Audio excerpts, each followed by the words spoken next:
What do you think it means when CNBC is talking about $2,100 gold? They never talk about precious metals, and they even gave a little itsy bitsy mention to silver as well. We're going to dig through a very interesting article from CNBC and analyze what they're saying about the precious metals markets and what it means as we head into the end of the year, the end of the month. Are we right now heading into an ideal environment for the precious metals? Are we set up? I'm going to explain to you why I think that very well could be the case. Look, guys, it's all about confluence. That's one of our favorite basement dweller words, confluence. Like when three rivers come together, they form a much bigger, more powerful river. And we're having a confluence of factors. Possible. I'll say likely, right? I don't have a crystal ball. Don't make any financial decisions based on what I say. I'm just a guy in his basement in St. Louis. But sometimes good information comes from the most unlikely places. And we're going to talk about this confluence of events that could create very, very fertile environment for the silver price and the gold price. Yeah, we're talking about $2,100 gold. CNBC's talking about $2,100 gold. We're going to talk about the big rug pull, right? That when you wake up and gold's down $50 per ounce. Will it happen again? A lot of people are predicting in the coming few weeks that we could have the old Lucy pulls the football. Have you seen that clip? Remember watching the Charlie Brown, the Peanuts specials when you were little kids? I remember when I was 11 years old. We can still look back at our childhoods fondly. But remember, Lucy would hold the football and Charlie Brown would come running up full speed, and at the last second she would pull the ball. That's happened to precious metals investors over and over the last 1.5, 2 years. Is it going to happen again? There are people who say it is. We're going to examine their thesis and see if we agree with them. I like the confluence idea myself personally. I like the idea of us getting $2,100 gold because you know what? Right after $2,100 gold comes $2,600 gold. Lickety split. That's my prediction in that regard. Also, major developments in the Middle East. We're going to talk about that and talk about what's going on and how that is impacting short-term and long-term the precious metals prices. But let's just dig right in here. Right now, last I looked, gold was settling in somewhere around the, $1,940 range? Somebody please put it in the chat. I'm going to try to look down there and read it as it goes by, but gold is sitting pretty. That's my note for you. Right now, silver and gold are sitting pretty. But why, you may ask? Do you want to know why gold and silver are sitting pretty? Because of one big key that we can look at. Look no further than the 10-year bond yield. I forgot to look at it this morning. I'm not going to lie to you. But last night, as I was putting together all of this information, the 10-year bond yield was near 4.9%. Okay, big deal, right? But what does that mean, Ron? What does that mean? So what? We got 5% 10-year bond yield. Guys, that's the highest it's been in 16 years since 2007. And let me throw in a little side note for you. Remember what happened back in 2007, 2008? Yeah, that was called the Great Financial Crisis. Nonetheless, we've got the highest interest rates in 16 years. But what's the big deal about this gold and silver sitting pretty, you might be asking? I'm going to tell you why. Because at those rates, okay, those high interest rates, that should have been suppressing, pushing down, I mean big down, the price of the metals. And they have hung in there very, very strongly. Gold hanging in there at $19.40 per ounce. Silver at $23 per ounce right now. But take a step back and think about this. We're in this situation with these high interest rates. We should have 1,600, 1,700. I'm not in favor of it. I'm happy where we are. But But according to the big models from the fancy financial services companies, I'm hearing they're telling me, oh, our model says gold should be $1,700 an ounce. Gold should be $1,600 an ounce with real interest rates where they are. Real interest rates are nothing more than taking the rate of return on a financial instrument like a 10-year bond, for instance, and subtracting from that the inflation rate. Real interest rates are positive, so gold should be down, silver should be down. Silver should be $18, $19 an ounce. Gold should be $7, but they're not. And think about this. They're sitting there right now in this position, and when the monetary system, when the monetary policy coming out of the Fed starts to become more dovish, right, when they have to start lowering interest rates, guys, we got to realize, okay, gold and silver should be crushed right now, but they are sitting pretty. And when the Fed does pivot, or when the market, as they look into the future, starts to feel like they can see the Fed pivoting or even pausing, we are going to have major support for the silver and gold price, but potentially from a much higher low, if that makes sense. From where we are now, we're going to get all that support.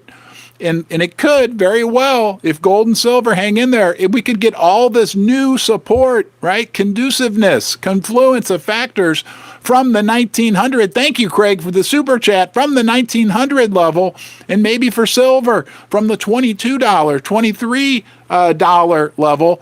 And it could propel us to much higher prices. Look, the Fed is in a position, right? It's 6 or 1/2 dozen the other for them right now. They're going to have to either lower rates, okay, right, because the banks are toast. I don't care what they say. Or the Fed's going to do some backdoor, how did I write it down here? Sneaky deaky, backdoor bailout on the banks. Either way, gold's going to figure it out. Silver, they are going to figure it out. And either of those alternatives are going to be very conducive to much higher precious metal prices. Okay, now on top of that, what we got to remember, a little good news for you, a little sneaky good news. Sure, the Eastern countries, the Eastern investors are buying silver and gold like mad. We know that. But when it just even normalizes, look, in the West, we have had massive outflows in terms of investments in silver and gold. Now, sure, right? I know you're thinking, well, I'm buying silver, I'm buying gold. Yeah, you are. But overall, your neighbors, right? They're not buying silver and gold. They're actually selling. They've been selling for the last 2 years. So if you put all those factors together that we just talked about, everything that's going on with interest rates, okay, and that providing big support for the price of the metals as we move forward, and you factor in even just a normalization, if people just stop selling, if it equals out, that will be supportive for the metals. And on top of that, don't forget, there's a strong possibility, a really good, strong possibility that people in the West, believe it or not, could actually start buying gold and silver. That'll mostly be reflected and reported through the GLD and SLV ETFs, which we don't like because there's suspicion. We're not saying anything about it. We're not accusing anyone of anything. But there is some suspicion whether those ETFs actually have the actual physical metal that they purport to have when investors buy shares in the ETFs. Nonetheless, if that starts to pick up, it could be absolutely crazy. You want to hear some bad news? You want to hear about the bad news? Do you think about the rug pull? Okay, there is a line of thinking out there, and I have to admit it is supported by history, is supported by fact, that this recent run-up that we've had in gold, real similar to what happened back in February when the Ukraine situation broke out, that once things normalize, that we will see a big downturn in the price of gold and silver. Now, I say silver, but probably not silver as dramatic as we might have with gold. We'll see how it plays out. You know, there are situations that do become different. And for that to occur, for that what do they call that? Buy the rumor, sell the news is what it means. Like when the news comes out that, there's been some more major events that have gone on that gold and silver have already discounted. You want a fancy word? Discounted that into the future. I got to ring the bell. Coin Shop Chris is throwing virtual ding dongs at me. Thank you for the thumbs up. Okay. That helps the channel. That helps us get the word out. I'm going to ring the bell right now.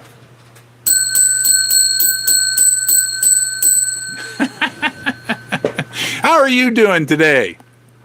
Yes, you. I hope you're doing well. I know we all have challenges. Thank you, Clifton.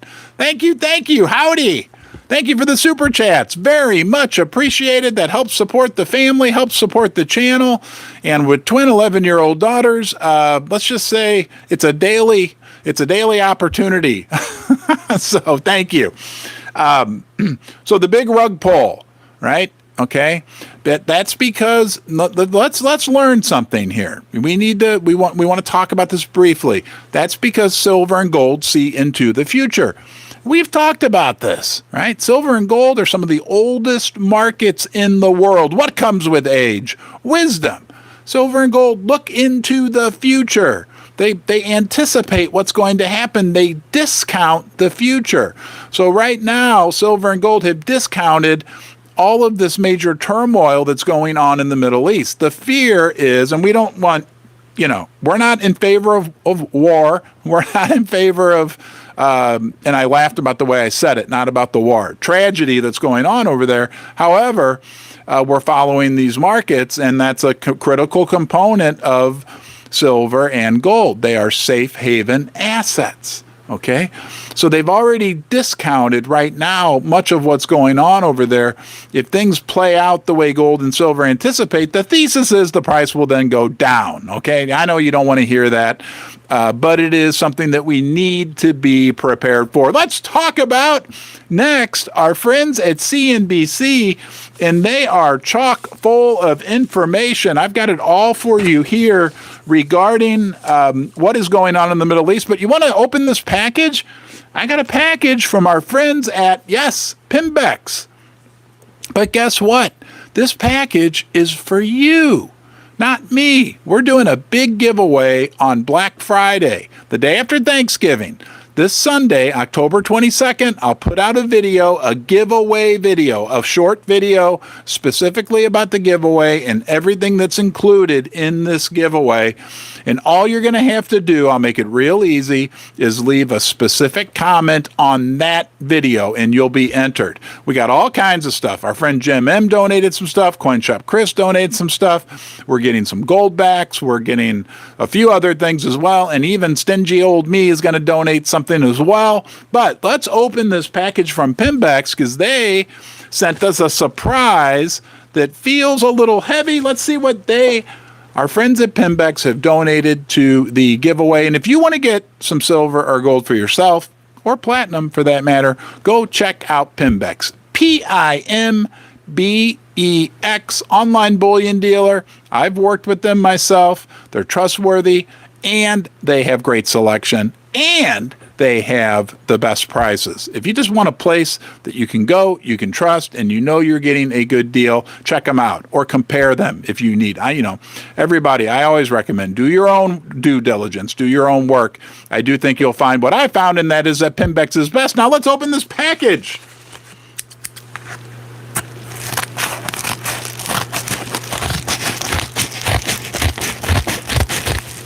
All right. I wonder what's in here. Uh-oh. It's double packed. So we got to go through another. Got to be careful. Wow. Very well packed. Oh boy. I think I know what this is. What do you think that is, guys? Wow. Super generous. Whew. We're going to open it up here. Oh, man.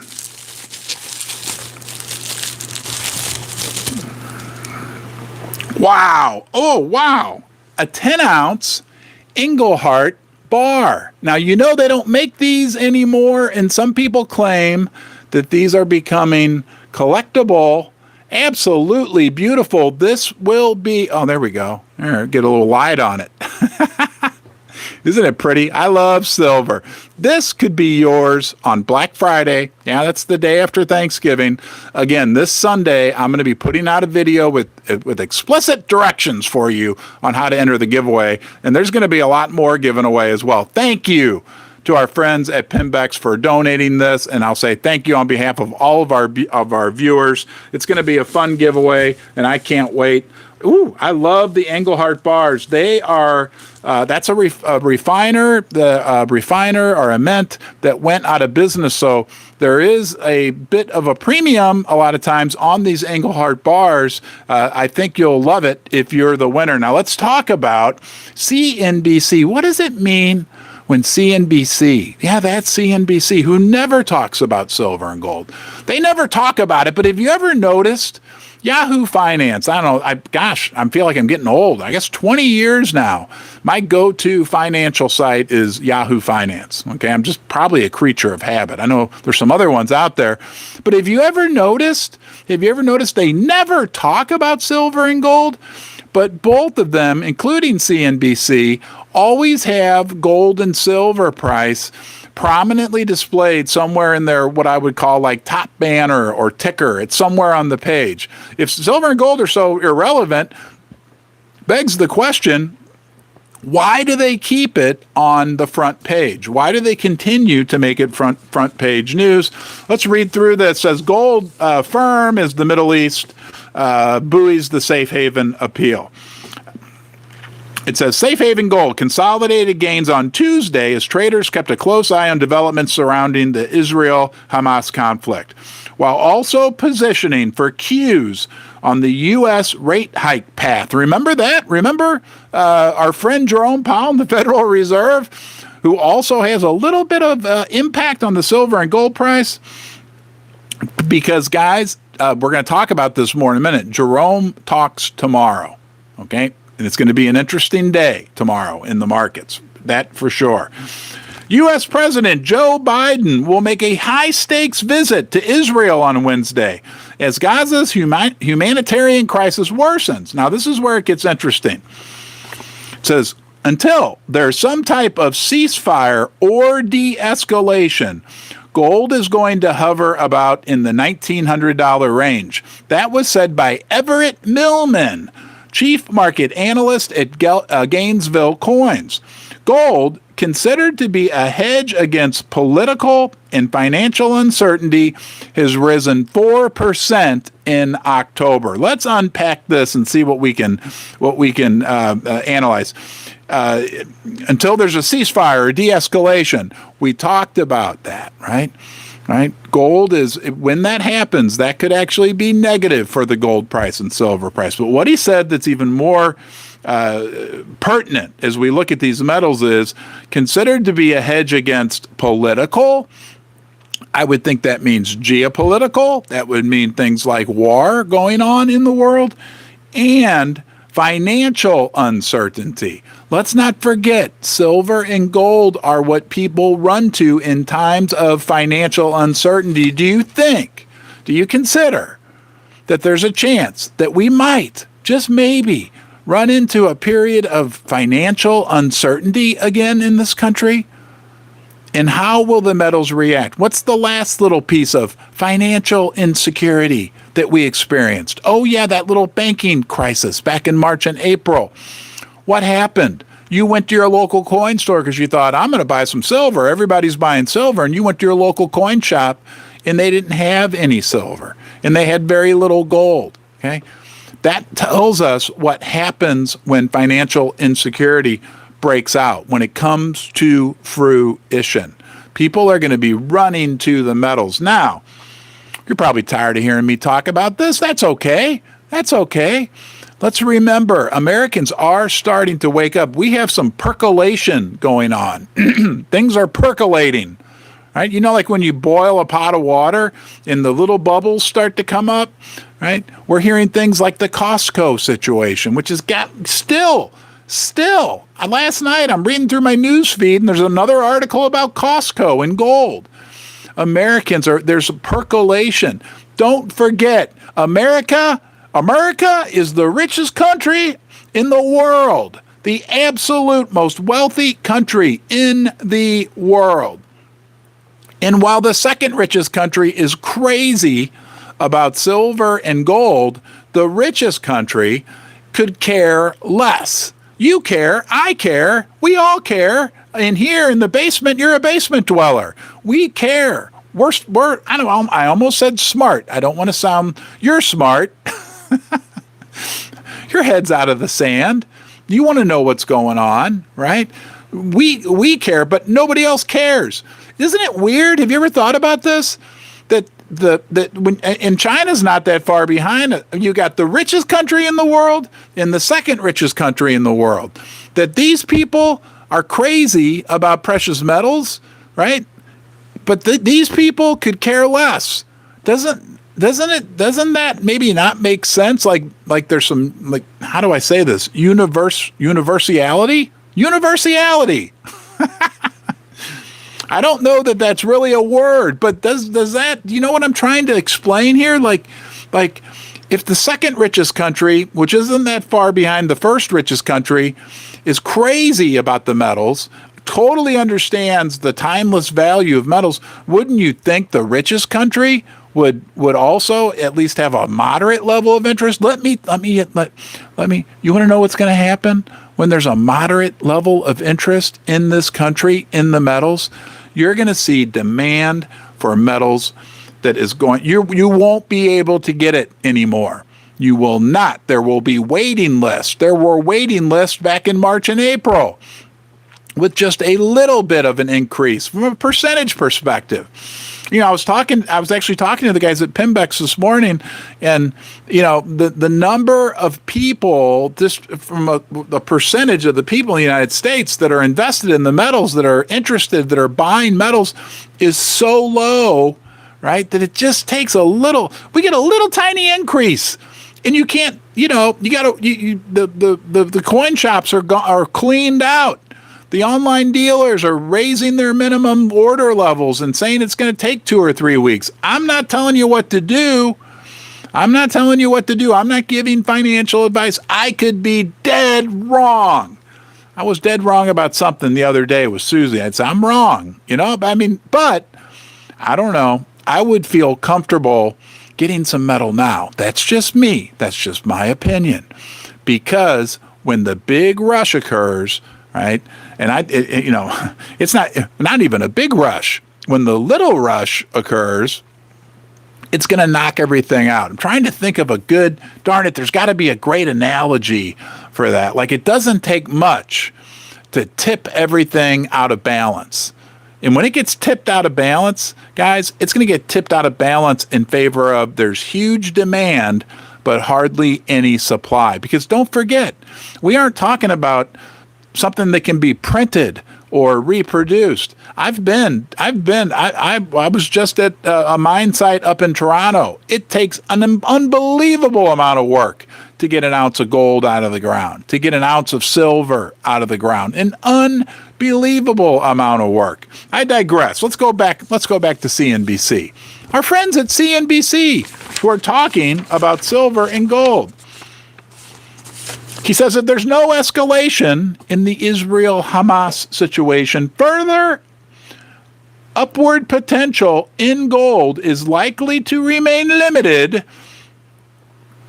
as U.S. interest rate cuts could come later than expected. Yeah, now they're talking about, maybe they're not going to cut rates. They have no clue. Wait till they realize, shipping volumes are down by 10%, rail volumes are down by 10%, trucking volumes are down by 10%. The economy is not doing well, okay? Then maybe they'll start talking about cutting rates a little sooner than opposed to later. But this is where it gets interesting. Commerce Bank, said in a note reiterating, so they said that it's 1900 end of December and $2,100 per ounce end of 2024 forecast. So there, CNBC is printing $2,100 next year. When I see 2,100, I see 2,600. You know that. You know my story. You know why, right?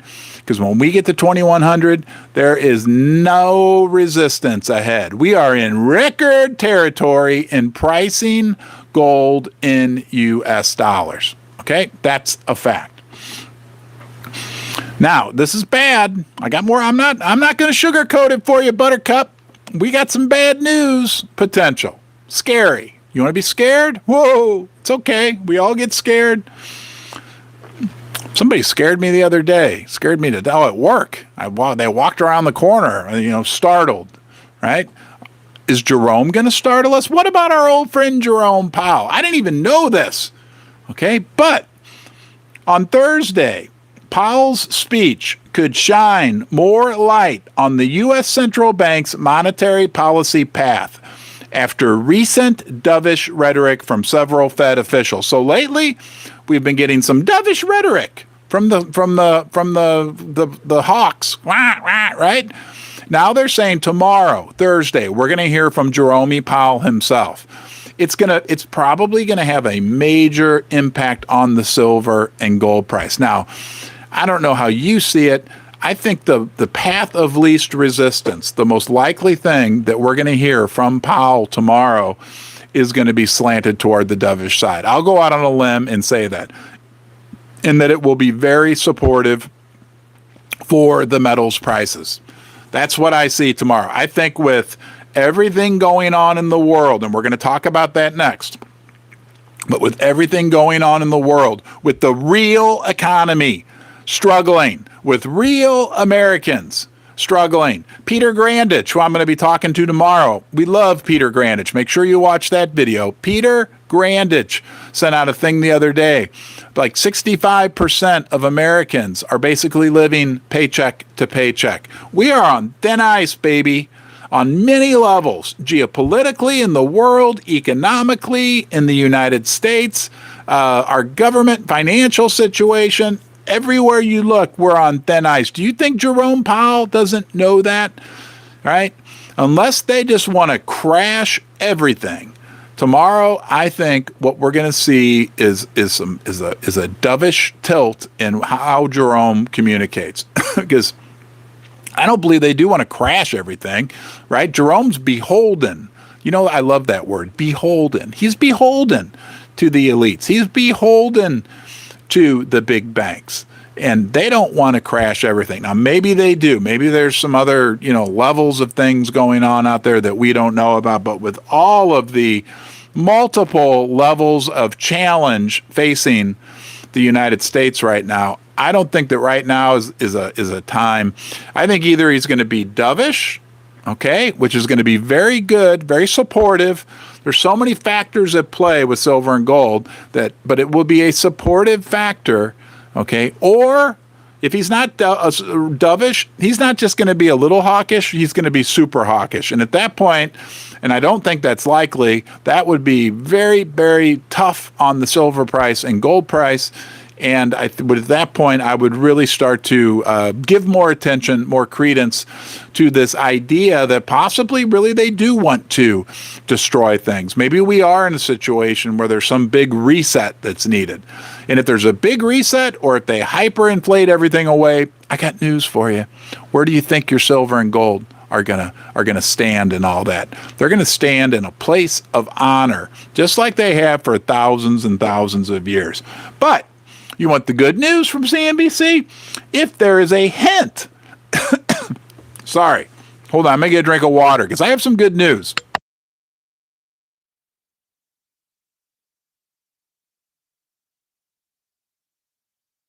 Thank you, Mary, for that super chat. That's super nice. Basement dwellers. Yes. If there's a hint, they said it, not me, that the Fed is reaching the end of its rate hike cycle, that could be good for gold, even if we do not get any rate cuts soon. That was from our friend Millman. Millman said that. Millman. Higher interest rates increase the opportunity cost of holding now they had to throw that in there, right? Non-yielding gold. So if we do get the hint tomorrow that there's the end of the rate hikes, right? Even a pause, even the smallest hint, okay? That's going to be supportive for, and I think all of us would be happy if we can hang out above 1900 for a while. That would be good. We've been hanging out above 1900 like what, 6 times in the last 2 years? All right, it's one of these times it's going to launch from 1900 above 2100 and from 2100 because it's going to be world record gold prices everywhere. Everybody's going to be talking about gold, not just the people that are buying it from Costco, not just us here in the basement, but everybody is going to be talking about gold and silver, and it's going to be off to the races.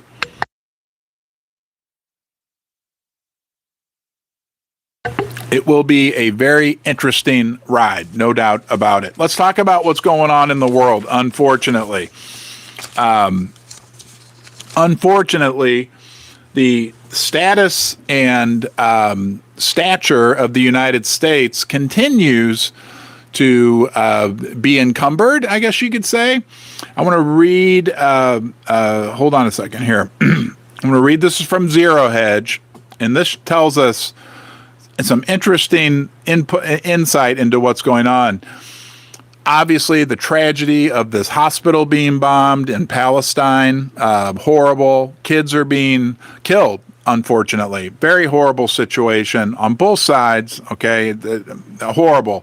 But it's the news, and we can't stick our heads in the sand. It says Arab leaders refuse to meet Biden as protests rage around the world after the Gaza hospital strike. Okay, so Biden obviously is going to Israel today. He was going to meet with the leaders of some of the Arab nations. They all said no, thank you. They canceled an official visit by the President of the United States of America. Guys, things are getting very hairy in the world right now. Okay, and it's not just and it is, again, major tragedy what's going on in Israel and Palestine, but there are massive demonstrations going on. Let me just read you the list here. In Baghdad, Iraq, in Turkey, Istanbul, Turkey, in Lebanon, Beirut, Lebanon, in Amman, Jordan.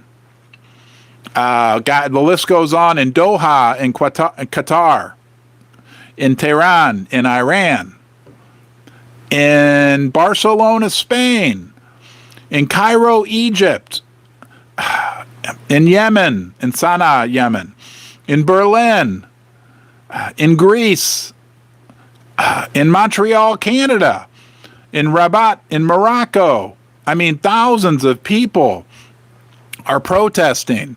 And I feel like what they're protesting against really is violence and war, but we just have to be realistic about what's going on in the world. We're seeing geopolitical upheaval like we've never seen before. Again, what do precious metals do? They protect their safe haven assets, okay? We're also seeing social upheaval like we've never seen before. Again, what do gold and silver do? They protect. They are safe haven assets. And don't you dare, basement dweller, don't you dare discount the safe haven status of gold and silver. Right? I mean, we're going to beat this one more time because it's such a critical thing for us to remember as the world is bifurcating, as the world order is changing or appears to be changing right before our very eyes right now. We've got a big segment of the world that was already moving away from the U.S. dollar, number one. And number two, moving away from buying treasuries as well, right? Which is going to make rates on treasuries go even higher, which creates a whole different slew of, or supports the high rates that we have on treasuries right now. But the big critical thing to understand here as a precious metals investor is as all of this is happening and unfolding right before my eyes and your eyes right now, Okay, there's not there's nowhere else for a lot of these people to go in terms of safe haven assets. They can't run out and buy a farm, right? They can't buy 100 barrels of oil and store it in their backyard. At least I don't think they can. Right? It's a little hard to buy oil and store it, especially if you live in a suburb like I do. I think there's laws against that. Nonetheless, throughout the world, a lot of these people, they don't want to go to the dollar. They're afraid of the dollar. And on top of that, they know that the dollar is going down, down, down in value. Now, I'm not saying the dollar's lost its safe haven status, because it probably still is the biggest safe haven asset in the world. No doubt about it. Okay. But what I'm saying is that even if just a small portion of the people in the world, right, with money, who would have run to the dollar during these times of geopolitical and social unrest, if just a few of those people are saying, well, I don't want to go to the dollar, where am I going to go to? Well, something that's going to start to look very attractive to them are the precious metals: silver, gold, platinum. There's no doubt about it. I'll argue that, and that could be a major source of support again, right, as we move into this. I mean, what's the next year going to look like? What are the next 3 or 4 years? Have you noticed? We talked about this months ago. We talked about the fact that as the world financial system and the world geopolitical system has grown more fragile, right, that events are going to happen more frequently and on a more severe level.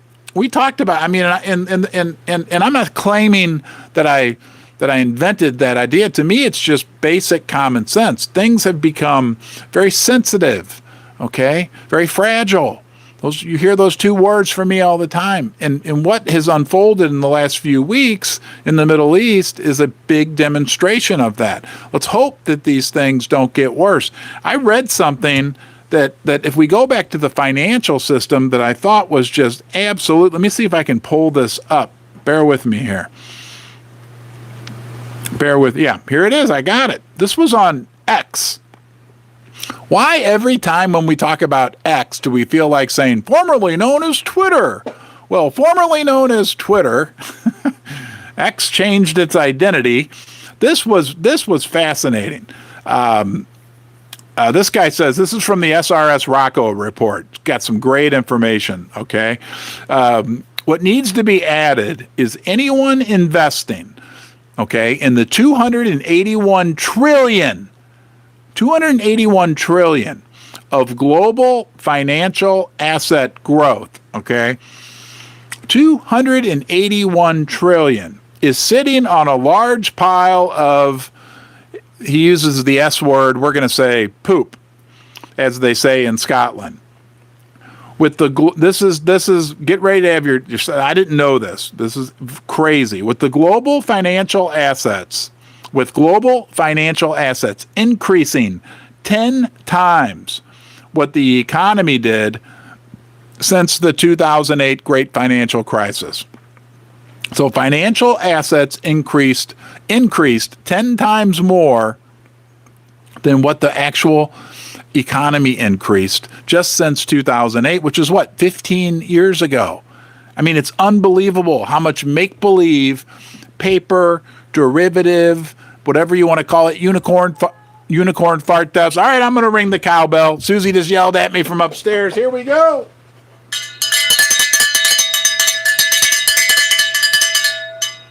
That's for 200 thumbs up. That's for you. Okay, but it's unbelievable, this make-believe land. When I talk to Peter Grandich tomorrow, I love Peter. He's been around for decades. He's smart, right? And I think he's one of my favorite people. Synthetic. Does that ring bells with you? Doesn't it feel like the system has grown to be synthetic, right? Like synthetic meat or synthetic leather, or like it's kind of real, but it's really not real. There's just something that doesn't make sense about it. And data like that, I think it maybe explains why, right? All this make-believe, all this, I heard Ray Dalio say in a great speech. Ray Dalio talked about the fact that there's all this debt in the world, whatever, 300 trillion in debt. There's no way that it could all ever be paid back. Guys, we're in a very precarious situation. I feel like investing for me, it's silver and precious metal mining stocks are a good way to protect wealth with a portion of my financial assets. I don't know how you feel about it, but it's certainly going to prove to be an interesting 5 to 10 years ahead. I mean, can you believe, 3 weeks ago, we had no idea what was going to be. I mean, we are in a scary situation right now in the Middle East. I think I don't want to be a gloom and doomer, but my gosh, we have a conflict in Europe. I'm going to call it a conflict, and we have a conflict in the Middle East, both like large scale major conflicts. What else can go wrong? I mean, it just doesn't make sense. And on top of that, we have what I would call financial disorder in the world. The United States government. I mean, do we have to talk about the national debt? Sure. You know the number, 34 trillion, 33 trillion. What's an extra trillion? Nobody cares, right? It went up by, I don't know, 600 billion in the last 4 weeks. Nobody cares. Oh, and by the way, I mean, how do you feel about this? Your government spends 1.4 trillion more than they bring in every year. I don't know. It seems absolutely crazy. Like I said, I own some physical silver, okay? Kept it a secure offsite location because I want to know that it's safe and sound. I also own gold mining stocks. One of the gold mining stocks I own that I like is First Mining Gold. They make Ron's Basement possible. FFMGF is the ticker symbol. Firstmininggold.com is the website. What you'll find there, okay, they've got gold in a really secure place. It's in nature's vault. It's in the ground, and it's in Canada. 2 5 million ounce plus projects, one in Ontario, one in Quebec, but they've got more. They've got the Cameron project. They've got a couple other project interests that they've partnered out. If you want to own gold in the ground, and it's unbelievable, like per ounce, if you do the calculation, it's the equivalent of like $7 or $8 per ounce, right? 2 of the largest undeveloped gold projects in Canada, Springpole and Duparquet. I just visited the Duparquet project in Quebec, which they are working through the development process. It's a great opportunity. It's a great value. And if you want to hear more, you can even talk to a live person at the company. Okay, Paul Morris, the Director of Investor Relations. I'll put his email address in the description of this video. Send him an email, and I guarantee you he'll give you a call and answer any questions you have, anything like that. Guys, I don't know. It's going to be an interesting ride. Somebody, wow! Thank you, Jim. Thank you for the super chat. Hello, Coin Shop Chris. Thank you, Annie Oakley. Is gold still up right now? Huh? Let me know. Well, didn't the pirates used to coat their treasure with poison? I don't know. That's a good question, Forbidden Planet. Somebody find the answer to that and send me a email. Did the pirates indeed cover their treasure with poison so that if you touched it, you would die? Very interesting. Very interesting. Hold on one second. Ding dong. Yeah, the old ding dong fund. Woo. All right.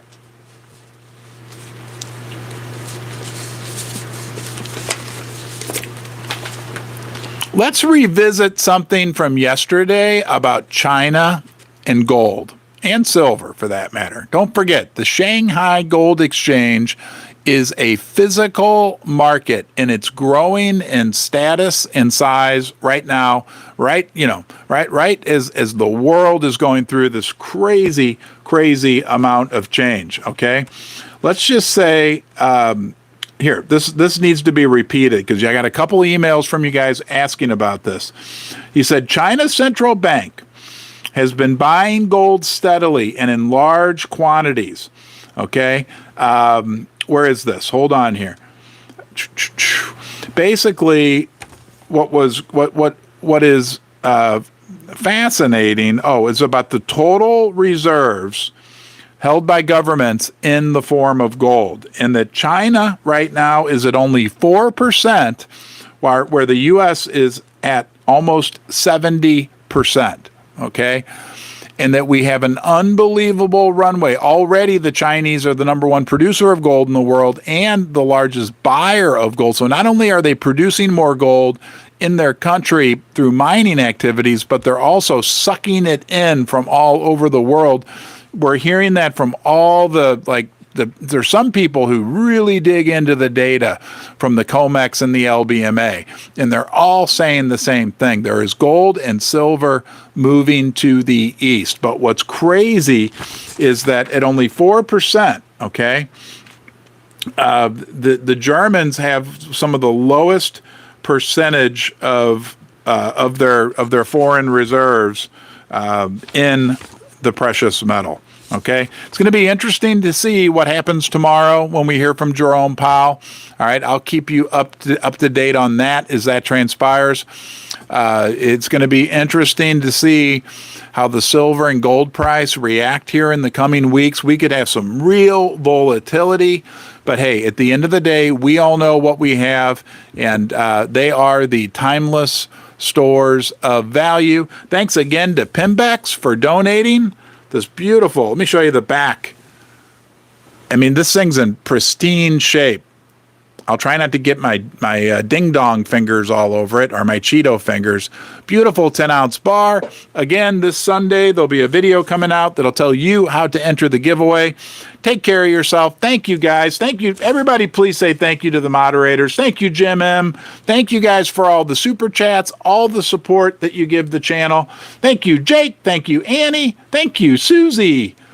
Thank you, Coin Shop Chris, of course. Okay, guys, I've got the best moderator team out there. I'm hearing that from more and more people. So I appreciate the moderators. I appreciate everybody who joins in on the live streams. You are just as important as anybody. I love saying it. It's not RonTube, it's YouTube. So thank you for joining me, okay? And I will see you soon.